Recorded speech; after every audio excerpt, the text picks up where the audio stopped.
বিষয় হালাল এবং হারাম। আলোচনার বিষয় হালাল এবং হারাম। দুই রাস্তা, হালাল চলে গেছে এইদিকে, হারাম গেছে এইদিকে। আমরা যাব কোন দিকে? ডান দিকে। হালাল খুব বরকতময়, হালালে বরকত বেশি, হারামে বরকত নাই। বিশ্বাস করেন? 1 কোটি টাকা ইনকাম মাসে। কয় কোটি? এরকম লোক আছে না কসবাই? বাংলাদেশে আছে না? 1 কোটি টাকা ইনকাম, কোটি টাকা ইনকাম তার। কিন্তু বছরে কোটি কোটি টাকা তার ইনকাম, 1 মাসে ইনকাম 1 কোটি টাকা। কিন্তু দেখা যায় মাসে একটা হসপিটাল বিল পরিশোধ করতে তার চলে যায় 50 লাখ টাকা। আছে না নাই? ওয়াইফের ক্যান্সার, যার নেই কোনো অ্যান্সার। ছেলে ইয়াবা খায়, ওরে দেয়া লাগে 20 লাখ। বাড়ি ভাড়া, খাওয়া দাওয়া ইত্যাদি খরচ শেষে দেখা যায় মাস শেষে আরো 20 লাখ ঋণের মধ্যে পড়ে আছে। আছে না নাই? কিন্তু মাসে ইনকাম ছিল কত? 1 কোটি। কিন্তু মাস শেষে দেখা যায় 20 লক্ষ টাকা ঋণের বোঝায় চাপা পড়ে আছে। আর রিকশাওয়ালা, ওর বেতন নাই, যা পারে ইনকাম করে প্রতিদিন। মাসে অন এন এভারেজ তার ইনকাম 5000। কয় হাজার? 1000 চলে যায় ওর যে ছুপড়ির বেড়া, ওই বাড়ির ভাড়া দিতে। 1000 চলে যায় ওর খাওয়া, 1000 চলে যায় চিকিৎসা, 1000 চলে যায় ছেলেমেয়েদের পড়াশোনা, আনুষঙ্গিক আরো 500, মাস শেষে আরো থেকে যায় 500। সুবহানাল্লাহ কইতে পারলেন না? 1 কোটি টাকা ইনকাম করেও 20 লক্ষ টাকা ঋণের বোঝায় চাপা পড়ে আছে। আর 5000 টাকা ইনকাম, মাস শেষে কত থাকে? 500। কারণ ওর পুরো ইনকামটাই হালাল। ওর পুরো ইনকামটা কি? আর হালালে বরকত ঢুকাই দিছে কে? হারামে কোনো বরকত আছে? আওয়াজ করে বলেন তো, গরু খাওয়া হালাল না হারাম? কুকুর খাওয়া? কুরবানিতে কি জবাই হয়? সুন্নতে খাতনার অনুষ্ঠানে, বিয়ের অনুষ্ঠানে, প্রতিদিন কসাইয়ের দোকানে, কোথাও কুকুর জবাই হয়? আচ্ছা, গরু বা গাভী বছরে বাচ্চা দেয় কয়টা? একটা। আর কুকুর দেয় কয়টা? 7টা, 10টা, 11টা। জন্ম নিয়ন্ত্রণ নাই তো, দেদারসে দিচ্ছে, ফ্যামিলি প্ল্যানিং নাই, তাই না? আচ্ছা, তো দেখেন, গরু বাচ্চা দিল কম, কুকুর বাচ্চা দিল বেশি। গরু জবাই হয় বেশি, কুকুর জবাই হয় না। গরু আমরা খাই বেশি, কুকুর খাই না। তারপরেও কসবাই, গরু বেশি না কুকুর বেশি? আওয়াজ করে বলতে হবে, গরু না কুকুর? কারণ গরু খাওয়া হালাল, আর হালালে বরকত ঢুকাই দিছে কে? এজন্য দ্য ডিসিশন ইজ ইয়োরস। সিদ্ধান্ত আপনার। কই যাবেন, ডানে না বায়ে? হালালের সাথে না হারামের সাথে? হালালটা হচ্ছে পরিবেশ বান্ধব। হালালটা কি? Eco friendly. এটা পরিবেশ বান্ধব, এটা স্বাস্থ্যকর, এটা রুচিসম্মত, এটার মধ্যে কোনো ঝামেলা নাই, এটাতে কোনো ভেজাল নাই। হালালে থাকলেই লাভ, যদিও অল্প। সুবহানাল্লাহ পড়েন। এজন্য রাব্বুল আলামিন বলেন, ইয়া আইয়ুহান নাসু কুলু মিম্মা ফিল আরদি হালালান তাইয়্যিবা ওয়া লা তাত্তাবিউ খুতুওয়াতিশ শাইতান ইন্নাহু লাকুম আদুউম মুবিন। ওহে মানুষেরা, শোনো শোনো, এই জমিনের ভেতরে যেটাকে আমি হালাল করেছি, যেটাকে আমি পবিত্র করেছি, ওইটা খাও, ওইটা গ্রহণ করো। হারাম খেও না, হারাম অর্জন করো না, হারামের কাছেও যেও না। শয়তানের পদাঙ্ক অনুসরণ করো না। জেনে রেখো, শয়তান হলো তোমাদের প্রকাশ্য দুশমন। ঠিক কিনা? আদুউম মুবিন। শয়তান আমাদের প্রকাশ্য দুশমন। সে হারামকে আমাদের কাছে চাকচিক্যময় করে তুলে। সে বুঝাতে চায় হারামের মধ্যে আরাম। আসলে হারামে আরাম আছে, হালালের মধ্যে বরকত। এজন্য আমরা সবসময় হালাল অবলম্বন করবো। রাজি আছেন তো? কিন্তু আমরা যদি আমাদেরকে প্রশ্ন করি, আমাদের ব্যবসায়, আমাদের চাকরিতে, আমাদের লাইফ লিডিং সিস্টেমে আমরা কি শুধু হালাল খাই? কি খাই? হালালও খাই, সুযোগ পাইলে একটু যদি পাই অমনি ধরে ঘাপুস ঘুপুস। সুযোগ পাইলে কি ঘাপুস ঘুপুস? ঘাপুস ঘুপুস করা যাবে না। অনেকে আবার আছে দেখবেন, খাওয়ার ক্ষেত্রে হালাল খোঁজে। খাওয়ার ক্ষেত্রে আমি অনেক লোক দেখেছি। থাইল্যান্ডে আমি গেলাম, দেখি যে তার ব্যাপারে জানি যে সরকারি চাকরি করে লক্ষ লক্ষ টাকা 2 হাতে কামায়। এমনি গাছেরটাও খায়, তলারটাও কুড়ায়। আছে না নাই? তো ইচ্ছে মতো ডানে বায়ে ইনকাম করে, হালাল হারাম দুইটাই খায়। কিন্তু থাইল্যান্ডে যে হালাল খাবার খুঁজতেছে, কি খুঁজতেছে? ওখানে যে জিজ্ঞেস করে যে এই দোকানে কি পর্ক আছে? পর্ক থাকলে খাবো না। পর্ক মানে হচ্ছে শুকরের চর্বি। শুকরের গোশত বা চর্বি মেশানো কোনো খাবার উনি খাবে না, কারণ এটা হারাম। আর ঘুরছে খায়, এটা খুব হালাল। এরকম ডাকাইত আছে না নাই? তাহলে আমাদের মুসলমানদের সবচেয়ে বড় সমস্যা হচ্ছে আমরা খাওয়ার ক্ষেত্রে হালাল খুঁজি, কিন্তু ইনকামের ক্ষেত্রে ওই জিনিসটা খুঁজি না। এরকম আছে না নাই? না। Your food should be halal, your drinks should be halal, your income should be halal, your dress up, your fashion should be halal, and your entertainment should be halal. আপনার পোশাক হতে হবে হালাল, আপনার খাদ্য হতে হবে হালাল, আপনার উপার্জন হতে হবে হালাল, আপনি যে বিনোদন করছেন এই বিনোদনটাও হতে হবে হালাল। চিল্লায় বলেন ঠিক কিনা? হালাল বিনোদন লাগবে, হালাল ড্রেস আপ লাগবে। ছেলেরা কি স্বর্ণ পড়তে পারবে? ছেলেরা কি সিল্কের জামা পড়তে পারবে? আমরা সিল্কের জামা পড়ি না, এটা আমাদের জন্য হারাম করেছে কে? ছেলেরা জুয়েলারি পড়তে পারবে? গলায় চেন পড়তে পারবে? হাতে ব্রেসলেট দিতে পারবে? আছে না নাই? এখানে অনেকের আছে না নাই? দেয়া যাবে? অনেক ছেলে দেখবেন আবার কানের মধ্যে ছিদ্র করে। কসবায় মাশাআল্লাহ এগুলা নাই। আমি বাঁচাই দেওয়ার জন্য কইলাম নাই, আবার ওরা কয় আছে। আছে আছে না, এগুলো করা যাবে? দাড়িতে চুলে কালো রং দেয়া যাবে? এটা ধোঁকাবাজি। এটা কি? মান গাশশানা ফালাইসা মিন্না। আল্লাহর হাবিব সাল্লাল্লাহু আলাইহি ওয়াসাল্লাম বললেন, the person who deceives us he is not among আস। যে আমাদেরকে ধোঁকা দেয় সে কখনো আমার উম্মত হতে পারে। মদিনার খেজুরের বাজার ভিজিট করতে গেলেন আল্লাহর হাবিব সাল্লাল্লাহু আলাইহি ওয়াসাল্লাম, অডিট করতে গেলেন। যে খেজুরের স্তূপের ভিতরে আল্লাহর হাবিব সাল্লাল্লাহু আলাইহি ওয়াসাল্লাম হাত ঢুকায় দিলেন, ঢুকায় দিয়ে দেখলেন ভিতরে পানি, উপরে শুকনা খেজুর, ভিতরে ভিজা খেজুর। আল্লাহর হাবিব সাল্লাল্লাহু আলাইহি ওয়াসাল্লাম বললেন, ঘটনা কি? ভিজা কেন? ব্যবসায়ী বলতেছে বৃষ্টি হয়েছিল। কি হয়েছিল? তো বৃষ্টি হইলে তো তার নমুনা সব জায়গায় থাকবে। তখন আল্লাহর হাবিব সাল্লাল্লাহু আলাইহি ওয়াসাল্লাম দাঁড়িয়ে বলেছিলেন, খবরদার, মান গাশশানা ফালাইসা মিন্না। যে আমাদেরকে ধোঁকা দেয় সে আমাদের দলভুক্ত হতে পারে না। এজন্য আমরা যেন কাউরে ধোঁকা না দেই, আমরা যেন হারামের সাথে সম্পর্ক জুড়ে না দেই। আমাদের সম্পর্ক হবে হালালের সাথে। চিল্লায় বলতে হবে কিসের সাথে? আজকের মাহফিলটা তখনই সার্থক হবে যখন এই কথাগুলো শুনে আমরা এই সিদ্ধান্তে উপনীত হতে পারবো যে আমার ফুড, আমার ড্রিঙ্কস, আমার ইনকাম, আমার ড্রেস আপ, আমার এন্টারটেইনমেন্ট, আমার সবকিছু হালাল দিয়ে আমি সাজাবো। আমার জীবনটাকে আমি হালাল দিয়ে সাজাবো। রাজি আছি না নাই? সব হালাল হইতে হবে। নারীদের ফ্যাশন, অনেক নারীরা ফ্যাশন সচেতন। খবরদার, নারীরা টাইট ফিটিং পোশাক পরতে পারবে না। পারবে? পাতলা পোশাক পরতে পারবে না। তারা নিজেদেরকে আবৃত করে রাখতে হবে। টাইট ফিটিং পোশাক পরতে পারবে না, অন্য ধর্মের পোশাক পরতে পারবে না, পর চুলা লাগাতে পারবে না। এই ফোর কর্নার্স, এই বর্ডার গুলো মেনে নারী যে কোনো ধরনের ফ্যাশন নিতে পারে। এই ফ্যাশন গুলোকে বৈধ করেছে কে? এজন্য রাব্বুল আলামিন বলেন, ইয়া আইয়ুহান নাসু কুলু মিম্মা ফিল আরদি হালালান তাইয়্যিবা ওয়া লা তাত্তাবিউ খুতুওয়াতিশ শাইতান ইন্নাহু লাকুম আদুউম মুবিন। সুবহানাল্লাহ পড়েন। ওহে মানুষেরা, এই জমিনে যেটা পবিত্র আর হালাল বলে আমি ঘোষণা দিয়েছি সেটা খাও, কারণ সেটাতেই বরকত। আর শয়তানের পদাঙ্ক অনুসরণ করো না, কারণ শয়তান তোমাদের প্রকাশ্য শত্রু। কথাটা বলেছেন কে? তাহলে আমরা হালালের পক্ষে না বিপক্ষে? এই আপনাদের গলার আওয়াজ। হালালের পক্ষে না বিপক্ষে? হারামের পক্ষে না বিপক্ষে? আমরা আমাদের জীবনটা হালাল দিয়ে সাজাতে চাই কি চাই না? কারণ হালালে বরকত ঢুকাই দিছে কে? কিভাবে আপনার জীবনের প্রতিটি অঙ্গনকে হালাল দিয়ে সাজাবেন? কিভাবে এই হারাম থেকে বেঁচে থাকবেন? এর কিছু মূলনীতি আছে, some principles, you have to follow it. এই প্রিন্সিপালগুলো যদি খেয়াল করেন তাহলে হালাল দিয়ে জীবন সাজানো সহজ। আর এই প্রিন্সিপালে, মূলনীতিতে যদি ভেজাল লাগাই দেন তাহলে সব জায়গায় ভেজাল আছে না নাই? আজকে এই চমৎকার দুপুরে আমরা হালাল হারামের মূলনীতির ব্যাপারে কয়েকটি কথা শুনে বিদায় নিব ইনশাআল্লাহ। পড়েন। হালাল এবং হারামের প্রথম মূলনীতি হচ্ছে আল আসলু ফিল আশিয়াই আল ইবাহা। মূলত সবকিছু পৃথিবীতে যা দেখি, যা পাওয়া যায়, খাবার দাবার যাই হোক না কেন, মৌলিকভাবে সবকিছু হালাল। যুবক ছেলেরা বুঝে যাও, কান দুটি খরগোশের কানের মতো খাড়া করো। আমি সহজ করে বুঝাবার চেষ্টা করব, যদিও সহজ করে বুঝানো সহজ না। সহজ করে কইতে আমায় কহজে, সহজ করে যায় না কওয়া সহজে, ঠিক কিনা? তারপর আমি চেষ্টা করছি সহজ করে বুঝানোর। খুব সহজ।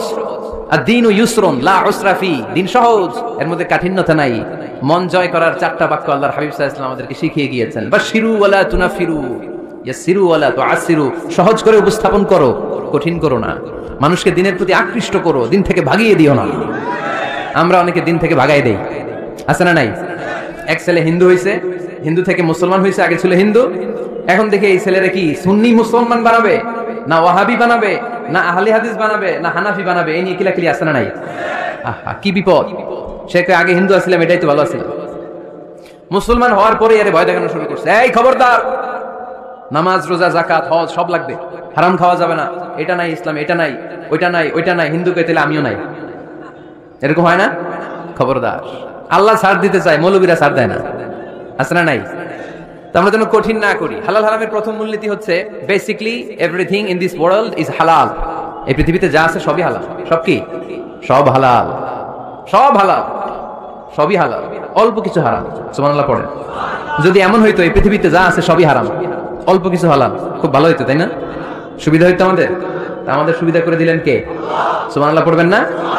বেসিকলি এভরিথিং ইজ হালাল। পৃথিবীর সব কিছু হালাল। আপনারা যদি কেউ কিছু বলে যে এটা কি হালাল না হারাম, আপনি হুট করে বলবেন আগে বলবো হালাল। যদি হারামের দলিল পাওয়া যায় তখন বলবো হারাম, ঠিক কিনা? আমাকে যদি বলেন এটা হালাল না হারাম, আমি যদি বলি হালাল, আপনি যদি বলেন দলিল দেন, এটা আপনি ভুল বলবেন। কারণ কোনো কিছু হালাল করতে হলে দলিল লাগে না। কোনো কিছুকে হালাল বলে সাব্যস্ত করতে দলিল লাগে না। হারাম বলে যদি সাব্যস্ত করতে চান তখন দলিল লাগবে, তাও তেনা পেছানো দলিল দিয়ে হবে না, যেন তেন দলিল দিয়ে হবে, অকাট্য দলিল। এটাকে বলে আল আদিল্লা আল কাতঈয়া। অকাট্য দলিল লাগে কোনো জিনিসকে হারাম সাব্যস্ত করতে হলে। তাহলে এই যে আমাদের জন্য আল্লাহ সহজ করে দিলেন, সবকিছু বেসিক্যালি হালাল, যতক্ষণ না এটা হারাম হওয়ার ব্যাপারে দলিল পাওয়া যায়। এজন্য হারাম হারাম জিকির না করে জিকিরটা চেঞ্জ করে করতে হবে হালাল হালাল। কথা বলেন ঠিক কিনা? জিকির দুই ধরনের আছে। জিকির কয় ধরনের? একটা জিকির হচ্ছে হারাম হারাম হারাম, এক দলের কাছে সবই হারাম। একটা সময় এদেশের কিছু আলেম সমাজ ইংরেজিকে হারাম বলতো, ইংরেজি শিক্ষা করাকে কি বলতো? সময়ের বিবর্তনে এটা এখন হালাল। এখন এটা কি হালাল। একটা সময়ে আলেম সমাজের কিছু অংশ রাজনীতি করাকে হারাম বলতো। কথা কি বুঝতেছেন? এখন এটা কি হালাল হয়ে গেছে। ইসলামী ব্যাংকিং কে হারাম বলতো একটা সময়, যে না কোনো ফিনান্সিয়াল ট্রানজাকশন এই সিস্টেমে ব্যাংকিং এটা ইসলামে জায়েজ না, এটা হারাম হারাম, কারণ ওদের জিকির কি? কথা কয় না? হারাম হারাম হচ্ছে এদের জিকির। একটা সময় ইসলামিক ব্যাংকিং হারাম ছিল, এখন এটা কি হয়ে গেছে? তার মানে এখনো অনেক কিছু এদের কাছে হারাম। সময়ের বিবর্তনে, কালের আবর্তনে এদের মুখ দিয়ে এগুলো একদিন হালাল হয়ে বের হবে। চিল্লায় বলেন ঠিক কিনা? এজন্য এই পৃথিবীর সবকিছু মূলত হালাল, যতক্ষণ না হারাম হওয়ার ব্যাপারে দলিল না পাওয়া যায়। হারাম করতে হলে দলিল লাগে, হালাল বানানোর জন্য দলিল লাগে না। আবার যেন তেন কোনো দলিল দিয়ে, ঠুনকো কোনো দলিল দিয়ে কোনো জিনিসকে হারাম করা যায় না। হারাম করতে হলে অকাট্য দলিলের প্রয়োজন হয়। কথা বুঝতে পেরেছেন? প্রথম মূলনীতি ক্লিয়ার সবার কাছে? আল্লাহর হাবিব সাল্লাল্লাহু আলাইহি ওয়াসাল্লাম বলতেন, হালাকাল মুতানাত্তিউন, যারা মুতানাত্তিউন তাদের ধ্বংস, তাদের উপর আল্লাহ লানাত। সাহাবারা বললেন, ইয়া রাসূলুল্লাহ, ইয়া হাবিবাল্লাহ, মান হুমুল মুতানাত্তিউন? মুতানাত্তিউন কারা, যাদের উপর আপনি লানত দিলেন, যাদের ধ্বংসের কথা বললেন? বিশ্বনবী বললেন, আল্লাহর দেয়া হালাল বিষয়কে যারা সমাজের মধ্যে হারাম বলে প্রচার করে তারাই হলো সমাজের মুতানাত্তিউন। নাউজুবিল্লাহ পড়েন। قل من حرم زينة الله التي أخرج لعباده والطيبات من الرزق। এজন্য আল্লাহ ডেকে বললেন, খবরদার, কে আছে সমাজের মধ্যে আমার দেয়া হালাল সাজসজ্জাগুলোকে, পবিত্র জিনিসগুলোকে হারাম বলে ফতোয়া তুলে, তাদের উপর আমার লানত। খবরদার, আল্লাহ যেটাকে হালাল বলছে এটাকে হারাম বলার স্পর্ধা দেখাবেন না। এটাকে হারাম বলা যাবে? তাহলে প্রথম মূলনীতি কি সবাই বুঝতে পারছেন? বুঝতে পেরেছেন? এই দুনিয়াতে বেসিক্যালি সবকিছু কি? আওয়াজ করে বলেন। আর হালাল প্রমাণ করতে দলিল লাগে। কি প্রমাণ করতে দলিল লাগে? হারাম। এজন্য আমাদের জিকিরটা একটু চেঞ্জ করে দিব। আমরা হারাম হারাম না বলে কি বলবো? হালাল হালাল। যখনই দলিল পাবো তখন জিকির শুরু করবো হারাম। কথা বোঝে নাই বোধহয়? দলিল পাওয়ার আগ পর্যন্ত সব কি? আরো জোরে বলেন। দলিল পাওয়ার পরে সেটা হয়ে যাবে হারাম। প্রথম মূলনীতি ক্লিয়ার? সবার কাছে ক্লিয়ার? কষ্ট হইতেছে? শেষ করে দিব? আরো কয়েক মিনিট শুনবেন? আচ্ছা, দ্বিতীয় মূলনীতি হচ্ছে হালাল হচ্ছে আনলিমিটেড। হালাল কি? কথা বলেন। আনলিমিটেড। আর হারাম হচ্ছে লিমিটেড। হারাম হচ্ছে সসীম, হালাল হচ্ছে অসীম। হালাল গুণে শেষ করা যায় না, কিন্তু হারাম গুণে শেষ করা যায়। সুবহানাল্লাহ পড়তে পারলেন না? যদি এমন হইতো হারাম আনলিমিটেড, সবই হারাম, আর হালাল হচ্ছে লিমিটেড, হালাল গুণা যায়, এমন যদি হইতো আমাদের জন্য কঠিন হয়ে যেত না? আমাদের জন্য এটা সহজ করে দিলেন কে? দেখেন, কোরআনে যত জায়গায় আল্লাহ হালালের ঘোষণা দিয়েছেন, আল্লাহ ব্যাপকভাবে দিয়েছেন। আল্লাহ বলেছেন, উহিল্লা লাকুম বাহিমাতুল আনআম, এই পৃথিবীতে যত গবাদি পশু আছে সব খাওয়া হালাল, ইল্লা মা ইউতলা আলাইকুম, তবে হাতে গোনা অল্প কয়েকটা ছাড়া, যেগুলো এখনই তোমাদেরকে তেলাওয়াত করে শোনানো হবে। পড়েন সুবহানাল্লাহ। আবার আল্লাহ বললেন, উহিল্লা লাকুম সাইদুল বাহরি ওয়া তাআমুহু, সাগরের মধ্যে যত প্রাণী পাওয়া যায়, মাছ পাওয়া যায়, কাঁকড়া পাওয়া যায়, সব খাওয়াকে হালাল করে দিলেন কে? সাগরে যত ধরনের প্রাণী আছে, কাঁকড়া বলেন, তিমি বলেন, যা বলেন, সব হালাল, হাতে গোনা অল্প কয়েকটা ছাড়া। সুবহানাল্লাহ পড়েন। তার মানে যখনই আল্লাহ তাআলা হালালের ঘোষণা দেন, আল্লাহ তাআলা এটাকে ব্যাপকভাবে ঘোষণা দেন। আর যখনই আল্লাহ হারামের ঘোষণা দেন কোরআনের ভেতরে, তখন আল্লাহ গুনে গুনে দেন। কিভাবে দেন? হুররিমাত আলাইকুমুল মাইতাতু ওয়াদ-দামু ওয়া লাহমুল খিনজির ওয়া মা উহিল্লা লিগাইরিল্লাহি বিহি ওয়াল মুনখানিকাতু ওয়াল মাওখুযাতু ওয়াল মুতারাদ্দিয়াতু ওয়ান নাতিহা, গুনে গুনে দিয়েছেন। সুবহানাল্লাহ পড়েন। যখন আল্লাহ বললেন হালাল, তখন বললেন চার পাওয়ালা যত জন্তু আছে হালাল, অল্প কয়েকটা ছাড়া। যখন ঘোষণা দিলেন হালালের, আল্লাহ বললেন সাগরের ভেতরে যত প্রাণী পাওয়া যায় সব খাওয়া হালাল, অল্প কয়েকটা ছাড়া। কিন্তু হারামের ঘোষণা যখন আল্লাহ কোরআনে দিলেন, তখন ব্যাপকভাবে দেয় নাই, গুনে গুনে দিয়েছেন। রক্ত খাওয়া হারাম, মরা প্রাণী খাওয়া হারাম, শুকর খাওয়া হারাম, আল্লাহর নাম ছাড়া অন্য কোনো নামে বলি দেওয়া হয়েছে এরকম প্রাণী খাওয়া হারাম, সিংহের গুতা খায় কোনো প্রাণী মারা গেছে ওইটা হারাম। এরকম গুনে গুনে অল্প কয়েকটা হারাম, বাকি সব কিছুকে আমাদের জন্য হালাল করে দিয়েছে কে? আবার যদি আল্লাহরে জিজ্ঞেস করি, আল্লাহ কাদেরকে বিয়ে করতে পারবো? আল্লাহ বলবে সবাইরে বিয়ে করবি। বাংলাদেশের নারীরা বিয়ে করা হালাল, পাকিস্তানের মেয়েদেরকে বিয়ে করা হালাল, সৌদি আরবের নারীদেরকে বিয়ে করা হালাল, এই বাংলাদেশের সিলেটের মেয়েদেরকে বিয়ে করা হালাল, ঢাকার মেয়েদেরকে বিয়ে করা হালাল, চট্টগ্রামের মেয়েদেরকে বিয়ে করা হালাল, হালালের কোনো শেষ নাই, সুবহানাল্লাহ পড়েন। কিন্তু যখন জিজ্ঞেস করলাম তাহলে কাকে কাকে বিয়ে করা হারাম, তখনই আল্লাহ গুনে গুনে 14 জনের নাম বলে দিলেন, পড়েন সুবহানাল্লাহ। হুররিমাত আলাইকুম উম্মাহাতুকুম ওয়া বানাতুকুম ওয়া আখাওয়াতুকুম ওয়া আম্মাতুকুম ওয়া খালাতুকুম ওয়া বানাতুল আখি ওয়া বানাতুল উখত, চিল্লায় পড়েন আল্লাহু আকবার। যখন হালাল তখন ব্যাপকভাবে বললেন সব মেয়েদেরকে বিয়ে করতে পারো। মুসলিম যত নারী হয়, বাংলাদেশের হোক, পাকিস্তানের হোক, ইন্ডিয়ার হোক, গোটা বিশ্বের যে কোনো জায়গার মুসলিম নারী হলেই সেটা হালাল। কিন্তু হারাম কোনটা যখন জিজ্ঞেস করলাম, গুনে গুনে বললেন মাকে বিয়ে করা হারাম, নিজের কন্যাকে বিয়ে করা হারাম, বোনকে বিয়ে করা হারাম, ফুফিকে বিয়ে করা হারাম, খালাকে বিয়ে করা হারাম, ভাতিজিকে বিয়ে করা হারাম, নিজের ভাগ্নিকে বিয়ে করা হারাম। সুবহানাল্লাহ পড়বেন না? তাহলে সহজ না কঠিন? চিল্লায় বলেন, কি সহজ ইসলাম, কত সহজ। দাঁড়িয়ে নামাজ পড়া ফরজ, দাঁড়াতে পারতেছেন না, বসে পড়লেও কবুল করবে কে? ওযু করে নামাজ পড়া কি? পানি নাই, তায়াম্মুম করে নামাজ পড়লে কবুল করবে কে? বিয়েতে মোহরানা দেওয়া কি?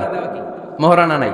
এক সাহাবী বললেন, ইয়া রাসূলুল্লাহ বিয়ে করব, মোহরানা আছে? না। কি আছে? তো কিচ্ছু না। তো কিচ্ছু না থাকলে বিয়ে করবে কেন? মোহরানা দেওয়া লাগবে না? কোরআন পারো? পারি। কয়টা সূরা? এতটা সূরা। এক নারীকে জিজ্ঞেস করলেন, কোরআন পারো? বলে না, পারি না। আল্লাহর হাবিব সাল্লাল্লাহু আলাইহি ওয়াসাল্লাম দুইজনকে বিয়ে পড়াই দিলেন। আর নারীকে বললেন, মা তুমি কোরআন পারো না, কিন্তু তোমার স্বামী কোরআন পারে, তোমার স্বামী টাকা দিয়ে পয়সা দিয়ে তোমাকে মোহরানা দিবে, সামর্থ্য তার নাই, সে প্রতিদিন তোমার একটু একটু করে কোরআন শিখায় দিবে, এটাই মা তোর বিয়ের মোহ। সহজ না কঠিন? আর কোনদিন ইসলামকে কঠিন বলবেন? কেউ কঠিন বললে ওটা শুনবেন? আওয়াজ করে বলতে হবে, ইসলাম কি কঠিন না সহজ? মাশাআল্লাহ। দুইটা মূলনীতি বুঝে গেছেন না? পৃথিবীর সব হালাল যতক্ষণ না দলিল পাওয়া যায়। হালাল বলতে দলিল লাগে না, হারাম বলতে দলিল লাগে। 2 নাম্বার, হালাল আনলিমিটেড আর হারাম লিমিটেড, সহজ করে দিয়েছে, সুবহানাল্লাহ পড়ুন। 3 নাম্বার, হালাল হারামের মূলনীতি হচ্ছে ইসলাম শুধু হারাম বলে দিয়ে বসে থাকে না। কোন বিষয়ে যদি ইসলাম হারাম ঘোষণা দেয়, ইসলাম একটা অল্টারনেটিভ আমাদেরকে সাজেস্ট করেছে, সুবহানাল্লাহ। আমি বলে দিলাম এটা করা যাবে না, এটা করা যাবে না, এটা করা যাবে না, আমার কাজ শেষ, কি করা যাবে হুজুর এটা কোন? এরকম প্রশ্ন আছে না নাই? হারাম হারাম এই জিকির করে যে আপনি বসে রইলেন, হালাল কোনটা এটা বলে দিয়ে যান, চিল্লায় বলেন ঠিক কি না? ইসলাম শুধু হারাম বলে বসে থাকে নাই, যত জায়গায় ইসলাম হারাম বলেছে, ইসলাম একটা অল্টারনেটিভ সাজেস্ট করেছে। Islam provides us the alternatives, always alternative দিয়েছে। ইসলাম দ্যাটইন কন্টে ঘোষণা দিয়ে আমাদেরকে জানিয়ে দিয়েছে সুদ খাওয়া হালাল না হারাম। আমরা বললাম, আল্লাহ সুদ যদি হারাম হয় আমরা কেমন করে আমাদের জীবন চালাবো? আল্লাহ বললেন, ওয়া আহাল্লাল্লাহুল বাই'a ওয়া হারামার রিবা। চিন্তা নাই, ভয় নাই, কেমন করে সমাজ চলবে জেনে রাখো। আমি আল্লাহ যখনই সুদকে হারাম করেছি, তার বিপরীতে ব্যবসাকে আমি আল্লাহ তোমাদের জন্য হালাল করে দিয়েছি। অল্টারনেটিভ আছে না নাই? অল্টারনেটিভ মানে বুঝেন তো? বিকল্প। অল্টারনেটিভ মানে কি? বিকল্প। সুদ হারাম, সুদ হারাম বলে বসে থাকলে হয়তো ঝামেলা লাগতো না। সুদকে হারাম করে দিয়ে অল্টারনেটিভ আল্লাহ আমাদেরকে, আমাদের জন্য ব্যবসাকে হালাল করে দিয়েছেন, পড়েন সুবহানাল্লাহ। ইসলাম বলেছে, ওয়ালা তাকরাবুজ জিনা, খবরদার বিবাহ বহির্ভূত, গার্লফ্রেন্ড বয়ফ্রেন্ড বলেন, পরকীয়া বলেন, কোন ধরনের শারীরিক সম্পর্ক জায়েজ নাই, এটা হারাম। জিনার কাছেও যেও না। এখন আমরা বললাম, আল্লাহ জিনার কাছেও যদি না যাই তাহলে যৌন চাহিদা মিটাবো কি করে? আল্লাহ বললেন, জিনাকে হারাম করেছি, অল্টারনেটিভ বিয়ের জায়েজ করে দিয়েছি। আন-নিকাহু মিন সুন্নতি ফামান রাগিবা আন সুন্নতি ফালাইসা মিন্নি। বিয়ে আমার সুন্নাহ, যে আমার সুন্নাতের ভালোবাসে না সে আমার উম্মত হতে পারে না। এজন্য যুবক ভাইয়েরা বিয়ে করবা, কি করবা? বিয়ের যে কোনো ভালো কাজ পৃথিবীতে হতে পারে। আমরা গার্লফ্রেন্ড বয়ফ্রেন্ড মানি না, আছে নাকি এদিকে কারো? আছে? আছে না? না, এই যে কত বড় সাহস, হাত তোলে আবার দুই একটা। এগুলার পুরো দেহটাই কলিজা। আমার সামনে বসে হাত তুলতেছে, আমার আছে, দেখছেন পুরোটাই কলিজা এগুলো।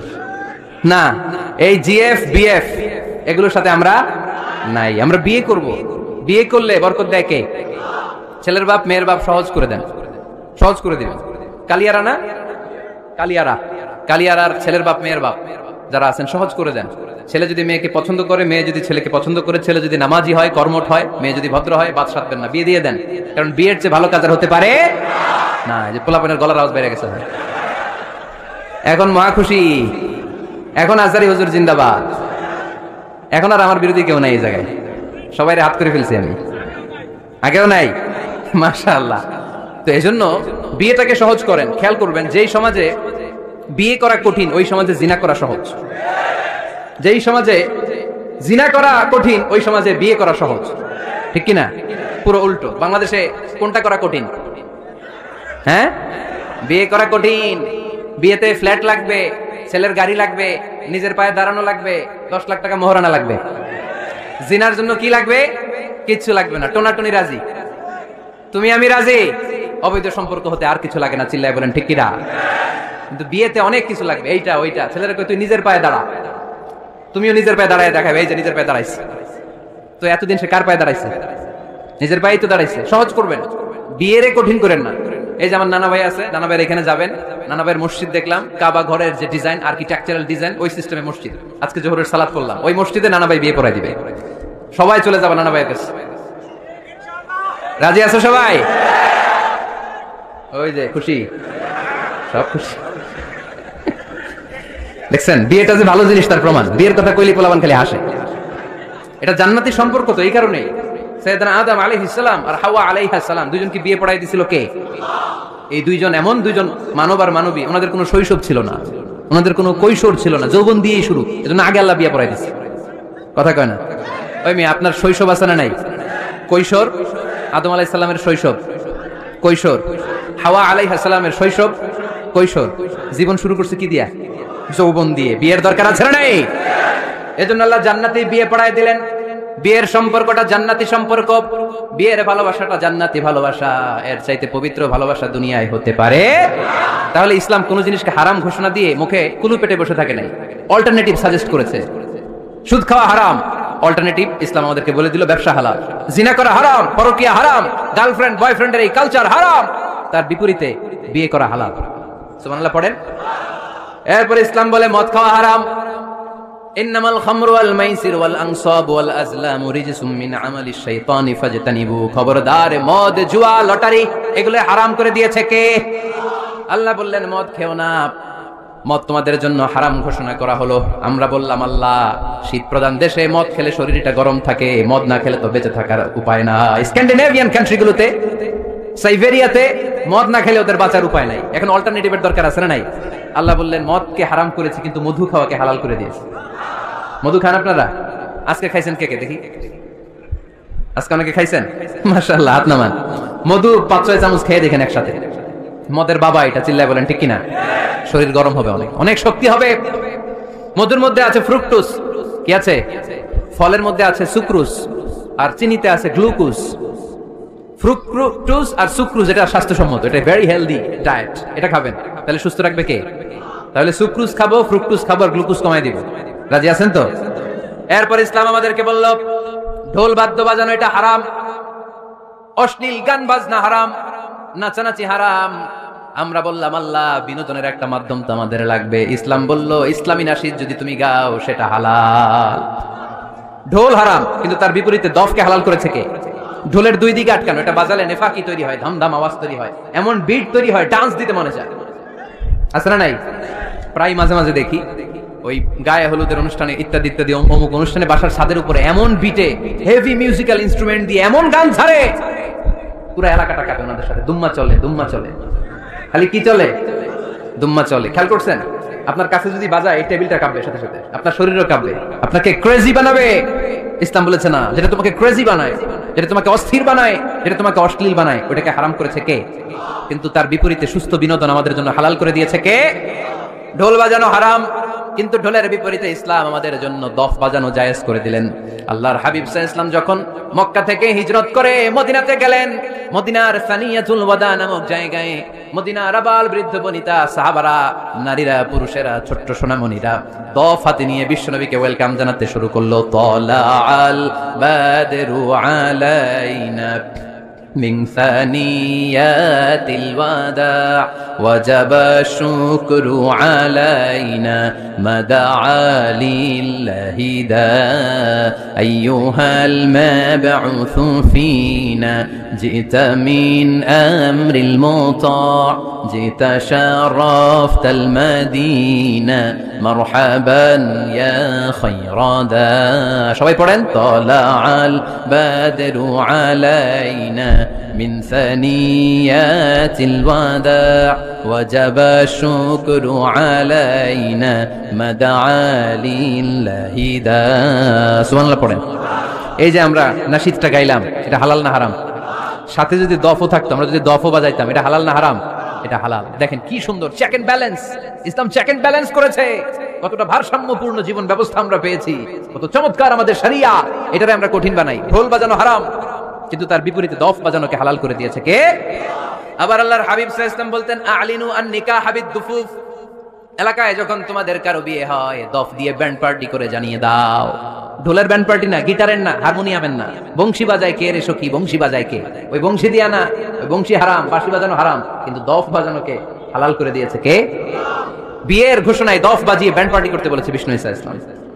কারণ বিয়েতে একজন নারী পুরুষের যেই সম্পর্ক হয়, জিনা বা ব্যভিচারে একই সম্পর্ক হয়, পার্থক্য হচ্ছে এটা সামাজিক স্বীকৃতি আছে, জিনার স্বীকৃতি নাই, ঠিক কিনা? এজন্য বিয়ে গোপন করে করা যায় না, এটা অ্যানাউন্স করে করতে হয়। ওমর ফারুক রাদিয়াল্লাহু তাআলা আনহু যখন মদিনার খলিফা, উনি বলতেন লুকিয়ে লুকিয়ে যদি কেউ বিয়ে করে, সমাজের আশেপাশে তার প্রতিবেশীরা যদি তাদের দাম্পত্য জীবন সম্পর্কে না জানে, আমি তাদের দুইজনকে জিনার শাস্তি দেব। কারণ লুকিয়ে বিয়ে করা যায় না, সবাইকে জানিয়ে অ্যানাউন্স করে সবার দোয়া নিয়ে বিয়ের পিড়িতে বসতে হয়, চিল্লায় বলেন ঠিক কিনা? এজন্য ইসলাম শুধু হারাম বলে জিকির করে নাই, যেখানেই হারাম তার বিপরীতে ইসলাম হালালের বিকল্প দিয়েছে, ঠিক কিনা? এই নিয়মটা বুঝতে পারছেন? সবার কাছে ক্লিয়ার? 4 নম্বর মূলনীতি হচ্ছে ইসলাম যেই জিনিসটাকে হারাম বলেছে তার পেছনে লজিক আছে, যুক্তি আছে, কারণ আছে। 3টা কারণ থাকার কারণে কোনো বিষয়কে ইসলাম হারাম বলে। হয়তো সেটা খাবিথ, অপবিত্র, যেমন পেশাব পায়খানা খাওয়া যাবে, হালাল না হারাম? কারণ এটা অপবিত্র, ঠিক কিনা? 2 নম্বর হচ্ছে মুদির, এটা ক্ষতিকর। ইয়াবা খাওয়া, তার মধ্যে অনেক লাভ আছে না? হ্যাঁ, গাঞ্জা খাওয়া, সিগারেট খাওয়া, হ্যাঁ, স্মোকিং কজেস ক্যান্সার। ধূমপানে কি হয়? কর্কট রোগ হয়। পৃথিবীতে এই একমাত্র খাবার যেটা টয়লেটে ঢুকে খাওয়া যায়। সিগারেট ছাড়া, এটা ছাড়া, এটা কোন খাবার টয়লেটে বসে খাওয়া যায়? সিগারেটই পৃথিবীর একমাত্র খাবার যেই খাবারের প্যাকেটের উপর এই খাবারের বদনাম লেখা থাকে। কালিয়ারার বাজারে এক ধরনের বিস্কুট আসছে, মনে করলেন, দেখলেন যে বিস্কুটের গায়ের মধ্যে লেখা এই বিস্কুট যেই খাবে তারই ডায়রিয়া হবে। খাবেন? দোকানওয়ালারা কি কইবেন? তোরটা তুই খা, তোর ডায়রিয়া হোক, তোর 14 গোষ্ঠীর হোক, আমরা খাবো না টাকা দিয়ে, ঠিক কিনা? কিন্তু কি আজীব তামাশা, এই সিগারেটের উপরে লেখা এটার বদনাম, যেটা খেলে কি হয়? ক্যান্সার। এরপরও আমরা খাই। তারপর এটা হয় টোবাকো প্ল্যান্টস থেকে, তামাক পাতা থেকে। কালিয়ারায় তামাকের চাষ হয় নাকি? তামাক পাতা কেউ দেখছেন? এটার আবার বেড়া টেরা লাগে না, কারণ ছাগলেও মুখ দেয় না। কথা কি বুঝতেছেন? তো যেটা ছাগলেও মুখ লাগাইলো না, আশরাফুল মাখলুকাত হয়ে, আল্লাহর শ্রেষ্ঠ জীব হয়ে আপনি এটা মুখে লাগাইতে পারেন? গোটা বিশ্বে এই ধূমপানের কারণে লক্ষ লক্ষ মানুষ অকাল মৃত্যুতে ঝরে পড়ছে। এটা হালাল না হারাম?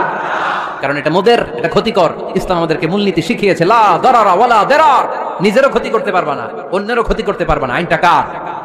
তাহলে কোন জিনিস হারাম হওয়ার পেছনে 1 নম্বর লজিক, সেটা হয়তো অপবিত্র, কিংবা সেটা ক্ষতিকর, অথবা ওইটার মধ্যে অশ্লীলতা আছে। আওয়াজ করে যুবকরা উত্তর দাও, মোবাইলের ভেতরে পর্নোগ্রাফি দেখা হালাল না হারাম? ব্লু ফিল্ম দেখা হালাল না হারাম? নেকেড ভিডিও দেখা হালাল না হারাম? কারণ এটা অশ্লীল, ঠিক কিনা? তাহলে যেটা হারাম, 3টা কারণে কোন জিনিসকে ইসলাম হালাল বলে হারাম বলে অ্যানাউন্স করেছে। হয় এটা অপবিত্র, নয় এটা ক্ষতিকর, নয় এটা অশ্লীল। কয়টা? হয় অপবিত্র, অথবা ক্ষতিকর, অথবা অশ্লীল। পৃথিবীতে যত জিনিসকে ইসলাম হারাম বলে ঘোষণা করেছে তার প্রত্যেকটার মধ্যে 3টার কোনো না কোনো একটা আছে না নাই? এই 3টা জিনিস, 3টার একটা না পাওয়া গেলে কোনো জিনিসকে হারাম বলে ঘোষণা দেওয়া যাবে? এরপর ইসলাম আমাদেরকে শিখিয়েছে 5 নম্বর মূলনীতি, মুকদ্দামাতুল হারামে হারাম। হারামের সূচনাটাও হারাম। কোন বেগানা নারীর দিকে তাকিয়ে থাকা হারাম হওয়ার কথা ছিল না, কিন্তু যেহেতু এই তাকানোটা এক সময় জিনার দিকে নিতে পারে, তাই এই তাকানোটা কেউ হারাম করেছে কে? আন-নাযার, এই দৃষ্টিটা বড় ভয়ঙ্কর। আল্লাহর হাবিব সাল্লাল্লাহু আলাইহি ওয়াসাল্লাম বলেছেন, আন-নাযার সাহামুন মাসমুমুন মিন সিহামি ইবলিস। এই দৃষ্টি, লাগামহীন দৃষ্টি, শয়তানের বিষ মাখানো তীরবানের মধ্যে থেকে একটা ভয়ঙ্কর তীর। এই তীর দিয়ে শয়তান যুবকদেরকে কাবু করে ফেলে। ডাইরেক্টলি শারীরিক সম্পর্কের দিকে কেউ যায় না, প্রথমে বদনজর, প্রথমে কি কথা কয় না, গলার সাউন্ড এখন কমে আসছে, এখন বিপরীতে ঘা পড়তেছে, তো এখন আর সাউন্ড নাই। প্রথমে শুরু হয় কি দিয়ে? বদনজর, লাগামহীন নজর। তারপরে মুচকি হাসির বিতরণ, চোখে চোখে কথা হয়, আচ্ছা না নাই? হাসি বিতরণ হয়, মোবাইল নাম্বার আদান প্রদান হয়, ফেসবুকের আইডি শেয়ার হয়, তারপরে রাত জেগে কম্বলের নিচে চ্যাটিং ফ্যাটিং আছে না নাই? তারপরে চলে আসে 14ই ফেব্রুয়ারি, বিশ্ব বেহায়া দিবস, ঠিক কিনা? দেখছেন ধাপগুলো, দেখছেন স্টেপ বাই স্টেপ হারামের দিকে যায়। এরপর অবৈধ দৈহিক সম্পর্কের দিকে যায়। আল্লাহ এই গজব থেকে তুমি আমার ছেলেদেরকে বাঁচাও, আমার দেশের মেয়েদেরকে বাঁচাও, চিল্লায় পড়ে না আমিন। তাহলে শুরু হয়েছিল কি দিয়ে? কি নজর? কি নজর? বদনজর। এটা দিয়ে শুরু, জিনা দিয়ে শেষ। এজন্য ইসলাম বলে মুকদ্দামাতুল হারামে হারাম, মা ইউআদ্দি ইলাল হারাম ফাহুয়া হারাম। যেটা হারামের দিকে তোমাকে ধীরে ধীরে গ্রাজুয়ালি পৌঁছে দিবে, ওটাকেও হারাম ঘোষণা করেছে কে? এইজন্য বিষ্ণু ঈসা ইসলাম ওনার মেয়ের জামাতা সাইয়েদনা আলী রাদিয়াল্লাহু তাআলা আনহুকে বলেছেন, আলী খবরদার, লা তুতবি'ন নাযরাতান নাযরা, এক নজর যদি ভুল করে কোন নারীর চেহারার দিকে তোমার পড়ে যায়, খবরদার দ্বিতীয় নজর দিও না। ফা ইন্না লাকাল উলা ওয়া লাইসাত লাকাল আখিরা, কারণ প্রথম নজর ভুল করে পড়ে গেলে ক্ষমা করবে কে? কিন্তু তার সৌন্দর্য উপভোগের জন্য বারবার তার দেহের দিকে তাকালে, বারবার তার চেহারার দিকে তাকালে আমলনামাটা গুনাহ দিয়ে ভর্তি করে দিবে কে? আল্লাহ চেক এন্ড ব্যালেন্স করেছেন। পুরুষদেরকে বলেছে চোখ নামাও, কুল্লিল মুমিনিনা ইয়াগুদ্দু মিন আবসারিহিম, lower your gaze, lower your eyesight. নারীকেও একই কথা বললেন, কুল্লিল মুমিনাতি ইয়াগুদ্দুনা মিন আবসারিহিন্না, ও নারীরা তোমরাও চোখ নামাও, নজরকে ঠিক করো। এই বদনজর সব সর্বনাশের মূল। জোরে বলেন ঠিক কিনা? এখান থেকেই ধীরে ধীরে ধীরে ধীরে অবৈধ দৈহিক সম্পর্কের দিকে যায়। এজন্য এই বদনজরটারও হারাম ঘোষণা করেছে কে? এই মূলনীতি বুঝতে পেরেছেন? 7 নাম্বার মূলনীতি হচ্ছে আল হিলাতু বিল হারামি হারাম, হারাম খাওয়ার জন্য কৌশল করাও হারাম। কথা বুঝেন নাই কালিয়ারার ভাইয়েরা? কথা বুঝেন নাই না? আল হিলাতু বিল হারামি হারাম, হারাম খাওয়ার জন্য কৌশল করাটাও কি হারাম? আওয়াজ করে উত্তর দেন, ঘুষ খাওয়া কি? সবাই বলেন হারাম। এখন ঘুষরে যদি কৌশল করে খান, এটা হালাল হয়ে যাবে না? ঘুষের নাম দিছে এখন হাদিয়া, ঘুষের নাম কি? আবার ঘুষের নাম দিছে বকশিস, ঘুষের নাম দিছে স্পিড মানি, ঘুষের নাম কি? তার নাম চেঞ্জ করলে হালাল হয়ে যাবে? আমি ফেসবুকে এক জায়গায় দেখলাম লেখা হালাল অ্যালকোহল, মানে হালাল মদ। কি লেখা? হালাল অ্যালকোহল, হালাল মদ। মদ কি হালাল হইতে পারে? লেভেল লাগালে হালাল হয়ে যাবে? সহিহ বুখারীর বর্ণনা, আল্লাহ রাসূল সাল্লাল্লাহু আলাইহি ওয়াসাল্লাম এক সাহাবীকে এক এলাকায় যাকাতের সম্পদ উত্তোলন করে নিয়ে আসার জন্য পাঠালেন। উনি গেলেন, যে যাকাতের সম্পদ নিয়ে আসলেন, এসে বললেন হাদা লাকুম ওয়া হাদা উহদিয়া লি। সহিহ বুখারীর বর্ণনা, আল্লাহ রাসূল সাল্লাল্লাহু আলাইহি ওয়াসাল্লামের কাছে এসে বললেন, এই যে ছাগল গরু দেখতে পাচ্ছ, এগুলো আমি যাকাতের সুপারভাইজার হিসেবে ওই এলাকা থেকে উত্তোলন করে এনেছি, এগুলো বাইতুল মালের, আর এগুলো আমার। এগুলো আল্লাহ রাসূল সাল্লাল্লাহু আলাইহি ওয়াসাল্লাম রেগে গেলেন। আল্লাহর হাবিব সাল্লাল্লাহু আলাইহি ওয়াসাল্লাম বললেন, এগুলো তোমার, এগুলো পাইলা কেমনে? সে বলল, এগুলো আমারে হাদিয়া দিছে। বিশ্বনবী বললেন, তুমি যদি ওই এলাকায় না যেতা, তোমার ঘরে বসে থাকতা, তোমারে হাদিয়া দিত নাকি? কয় না। বিশ্বনবী বললেন, এইটার নামই ঘুষ। এইটার নাম কি? কারণ ওরা তোমাকে হাদিয়া দিছে এই কারণে, তুমি যখন যাকাতের হিসাব করবা, তুমি যেন নাদুস নুদুস ছাগলগুলো নিয়ে না আসো, তুমি যেন বড় সাইজের ওটগুলো নিয়ে না আসো, তুমি যাতে যাকাতের হিসাব করতে যে একটু ছাড় দাও, ওদেরকে একটু সুযোগ দাও, ওদেরকে আলাদা অ্যাডভান্টেজ দাও, এক্সট্রা প্রিভিলেজ দাও, এজন্য আগেই তোমারে হাদিয়ার নামে ঘুষ দিয়ে বশ করে রেখেছে। চিল্লায় বলেন ঠিক কিনা? হাদিয়ারে ঘুষকে হাদিয়ার লেভেল লাগালে